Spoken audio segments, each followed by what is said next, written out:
when you say you are not interested in politics, you're essentially saying I'm not interested in my well-being, I'm not interested in my security, I'm not interested in the education of my children, I'm not interested in provision of basic services. Because politics defines all of that. It defines all of that. So I'm therefore saying,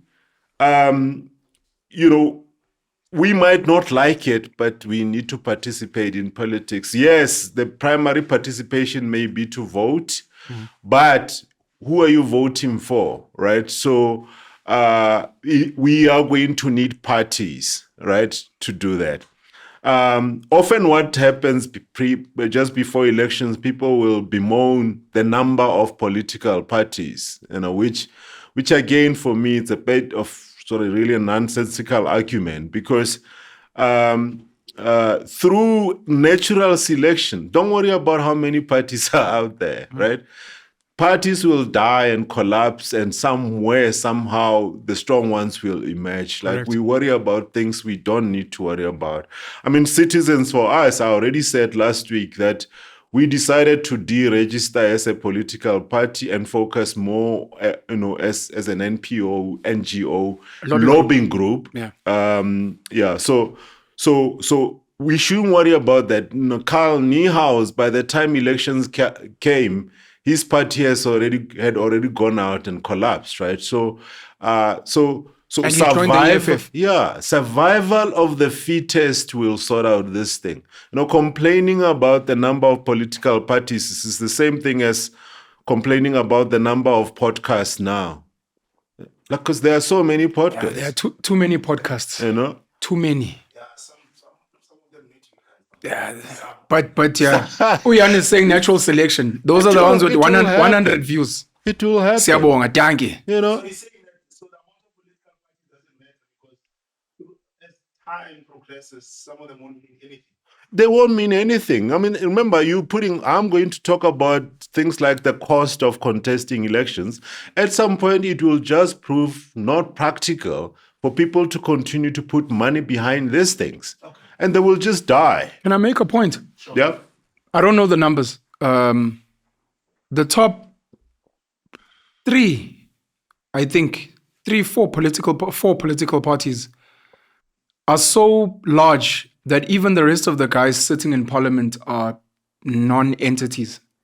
So to even worry about all the other, I don't know if there's like 40 political parties, you really don't have to worry about them at all. I know people complain, and I'm one of the people that has complained as well, because it feels like we're being distracted. Yeah. But the reality is people don't care. They only focus on a few guys. Yeah.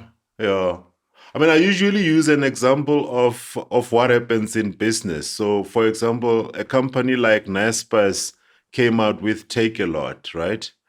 And I see sometimes people beating themselves up to say, why didn't I come up with the idea of Take a Lot? So Naspers does not come up with Take a Lot. It comes up with 100 different ideas, of which out of that something like Take a Lot survives and then becomes the service we get to know. Yeah.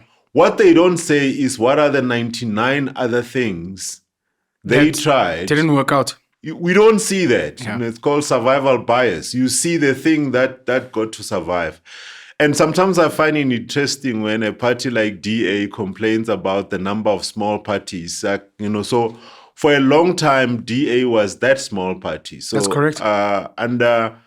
Under the British rule, I guess under the apartheid, Helen Suzman was the sole voice, liberal voice, that the DA came out of. And today, DA is one of those top 5, parties.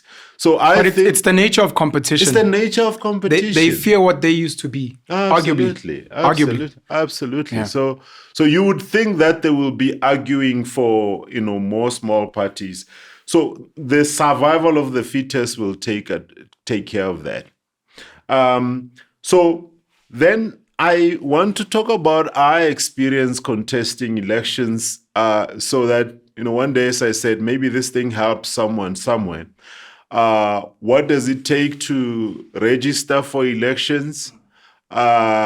Registering the party before registering for elections, because those are two different things. Yeah. What are the requirements?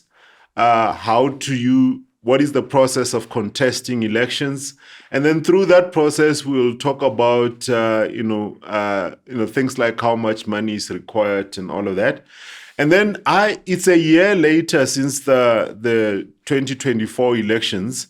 I then want to also just talk about what are the lessons, so the outcomes of those elections, what are the big dynamics there, and the consequences of it. So, talk about, of course, you cannot talk about last year's elections without talking about MK. Of course. And then the other consequences, including conversations on the Bella Act, the land expropriation and all of that, which are the aftermath of the outcome of those elections. Sorry, and I just want you to know what I'm busy doing now. I'm putting together the numbers of all the parties that are sitting in parliament.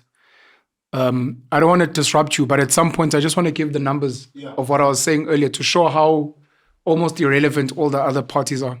Yeah. But please continue, sir. Don't mind me on the phone. I'm just doing that. All right. So to navigate this world of what actually happens when you contest elections, I want to just recap on something we touched on in our last discussion, which is pretty much, if you want to understand politics, you need to understand the interests, right? Yes. And we spoke about 5 interest groups that if you understand what drives them, you've got a good chance of understanding. Because sometimes we take things as random. So there's Bella, there's this, but you need to have some form of model of understanding what's going on. So what did we say? We say pretty much to understand politics, you need to understand 5 interest groups. The first interest group is the business elite. Sure. Those are the people who provide the funding. That's the main one. That's the main one. Put them in order.